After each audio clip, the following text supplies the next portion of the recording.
Thank you, Madam Speaker. And I want to thank the good gentleman from the 21st for his work this year on a lot of policy.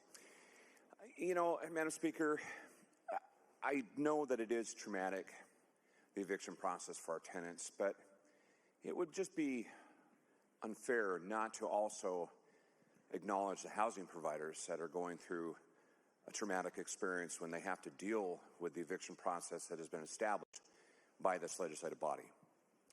Madam Speaker, this bill has some good things in it, and I appreciate the intent of it. I think that we are stepping into a modern world where having access to the courts using digital video technology is a good thing. Maybe that will speed up the process, Madam Speaker. The concerns that I have and others on our side have is that even though some of these things have good intent with time, we have already established an eviction procedure that, due to the courts coming out of the pandemic, has added a lot of time to this process.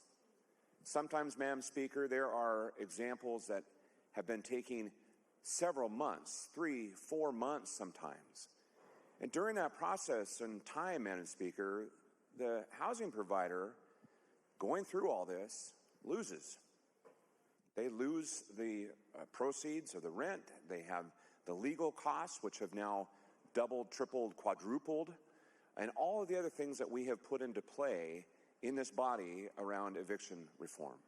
So, Madam Speaker, I'm encouraging a no vote on this particular policy today.